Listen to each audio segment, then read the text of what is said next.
Hello viewers, in the previous class I discussed on phrases and their types. Today I will discuss on clauses and their types. তো প্রিয় ছাত্রছাত্রী, এর আগের ক্লাসে অর্থাৎ clause এবং ফ্রেজের পার্ট 1-এ আমি তোমাদের ফ্রেজ এবং ফ্রেজের বিভিন্ন প্রকারভেদ নিয়ে আলোচনা করেছি উদাহরণসহ। তো আজ আমি তোমাদের ক্লজ এবং ক্লজের বিভিন্ন প্রকারভেদ নিয়ে আলোচনা করছি। তো তোমরা যারা এর আগে ফ্রেজ বা ক্লজের পার্ট 1 বা ফার্স্ট এপিসোডটা দেখোনি, তোমরা আগে ওটা দেখে নেবে, তারপর তোমরা পার্ট 2টা মানে আজকের পার্টটা তোমরা দেখবে, খুব মনোযোগ সহকারে শুনবে এবং বুঝবে। আশা করি তোমরা এখান থেকে উপকৃত হবে।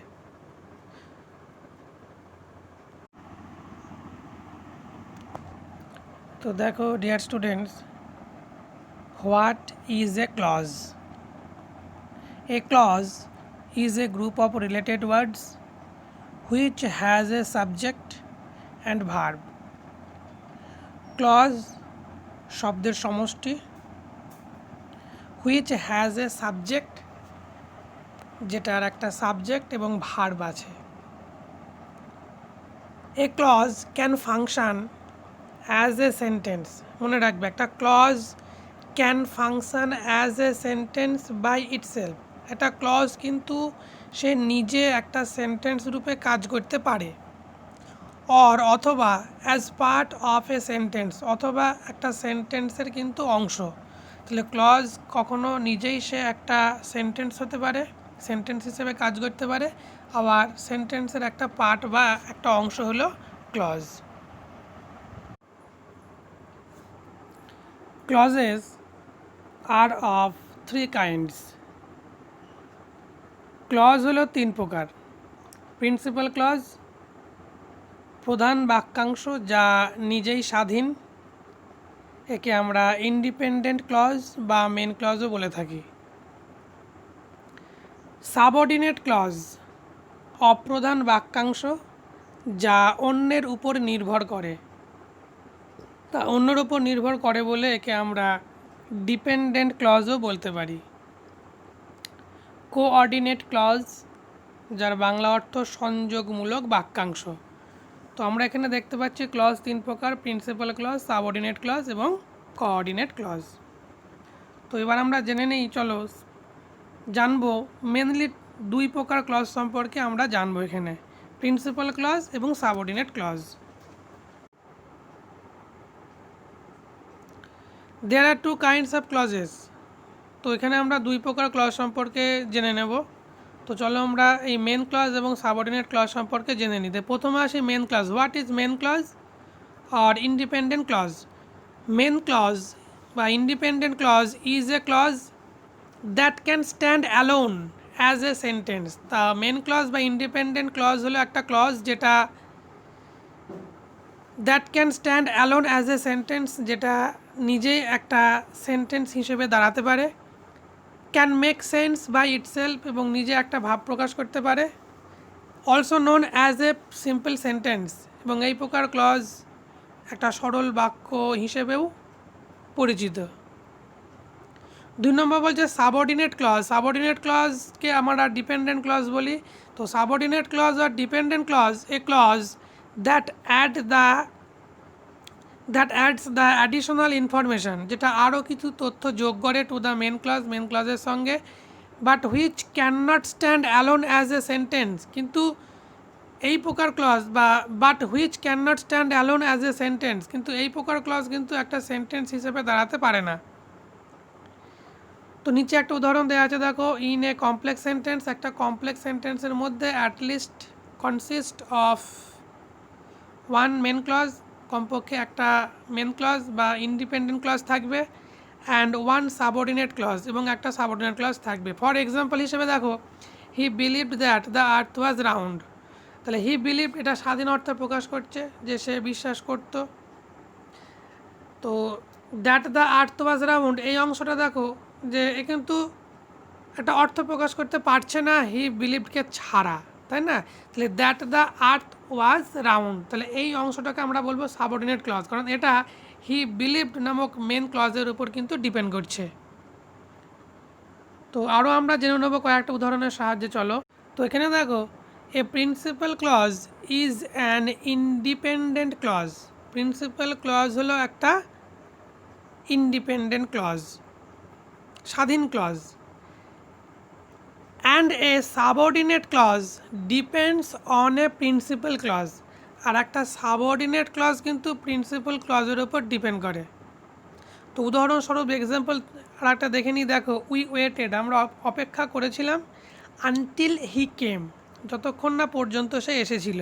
তা উই ওয়েটেড এই অংশটা দেখো প্রিন্সিপাল ক্লজ। কেন না, এই অংশটা একটা স্বাধীন অর্থ প্রকাশ করছে এবং সেন্টেন্সের একটা অংশ, এবং এটা কিন্তু অন্য কোনো ক্লজের উপর ডিপেন্ড করছে না। তো উই ওয়েটেড মানে হচ্ছে আমরা অপেক্ষা করেছিলাম।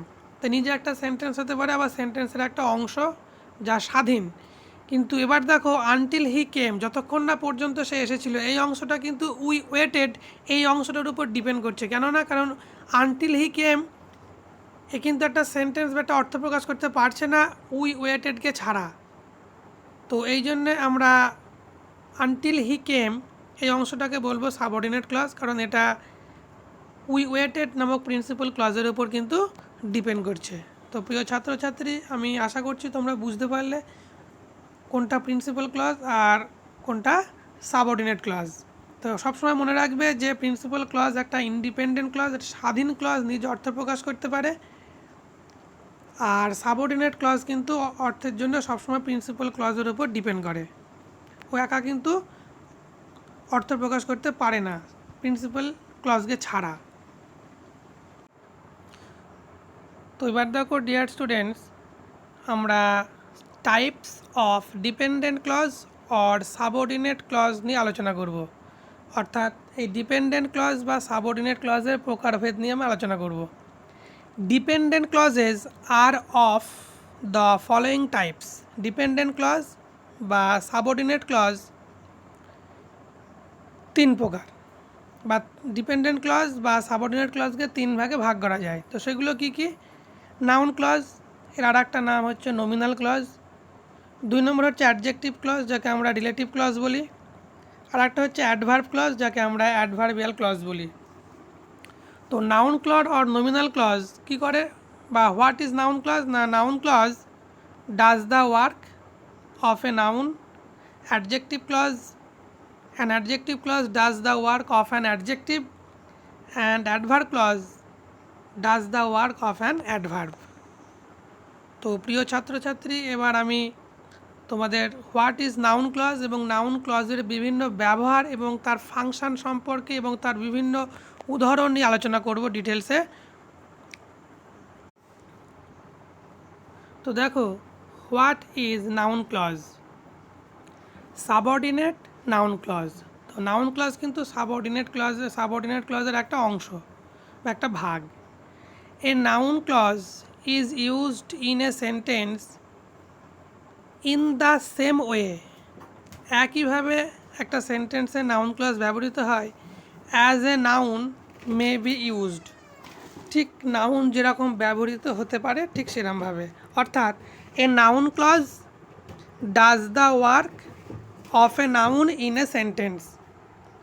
তো নাউন ক্লজ বিভিন্নভাবে কিন্তু ব্যবহৃত হয় সেন্টেন্সে।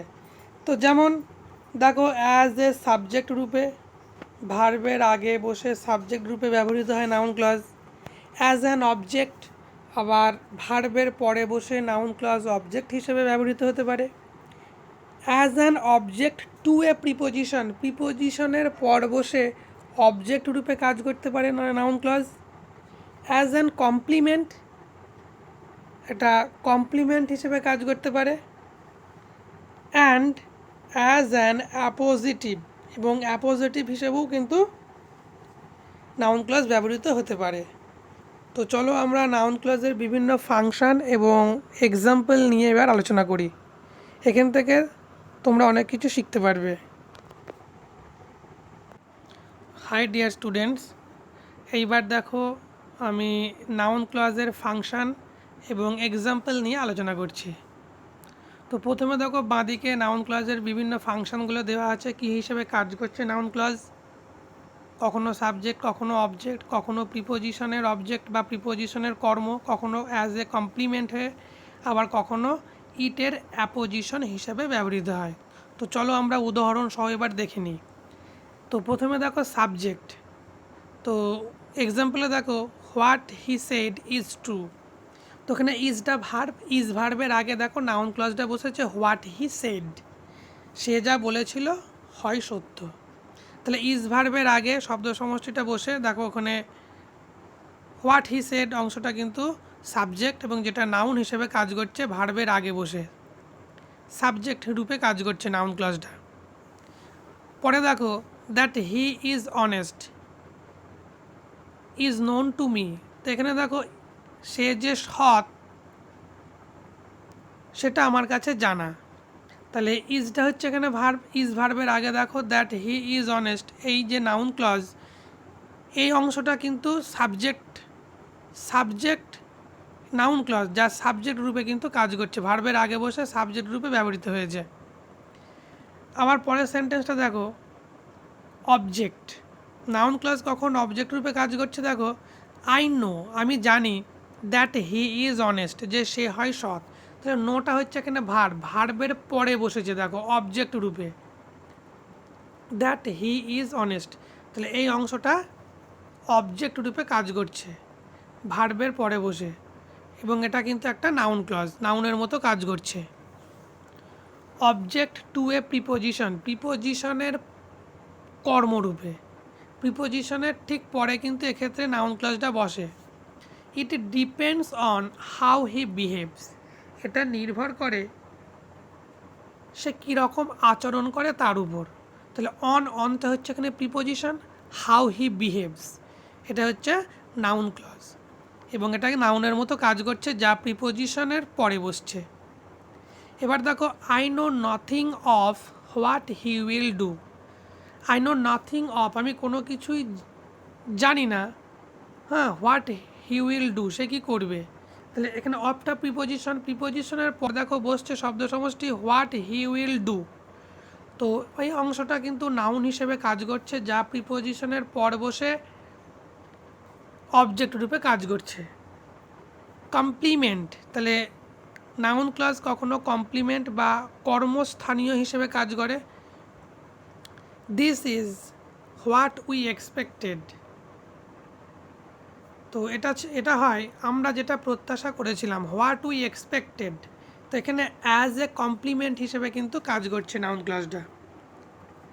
এইবার দেখো অ্যাপোজিটিভ, কোনো নাউনের বা ইট এর অ্যাপোজিশন হিসেবে। তো এক্ষেত্রে দেখো it is true that he has come, তাহলে ইটের অ্যাপোজিশন হিসেবে কিন্তু ব্যবহৃত হচ্ছে দ্যাট হি হ্যাজ কাম। তাহলে এটাকে আমরা বলবো কি নাউন ক্লজ। যেমন it is true that he has come, it is sure that he will pass, that he will pass, এই একই সেম উদাহরণ ইটের পর বসে অ্যাপোজিশন হিসেবে কাজ করছে। তো ডিয়ার স্টুডেন্টস, আমি আশা করছি তোমরা নাউন ক্লজের ফাংশন এবং এক্সাম্পলগুলো বুঝতে পেরেছো। একটা নাউন ক্লজ কখনো ভার্বের আগে বসে সাবজেক্ট হিসেবে কাজ করে, কখনো ভার্বের পরে বসে অবজেক্ট হিসেবে কাজ করছে, আবার প্রিপোজিশনের পর বসে অবজেক্ট হিসেবে কাজ করে, অ্যাজ এ কমপ্লিমেন্ট কর্মস্থানীয় রূপে কাজ করে, আবার ইট এর অ্যাপোজিশন হিসেবে কিন্তু নাউন ক্লজ ব্যবহৃত হয়। তো আমি আশা করছি তোমরা এখান থেকে ক্লজের প্রকারভেদ এবং নাউন ক্লজ সম্পর্কে একটা ক্লিয়ার কনসেপ্ট তোমরা পেয়েছো। ভিডিওটা বাড়িতে আবার দেখো, পারলে নোট করে নিও, এতে তোমরা উপকৃত হবে।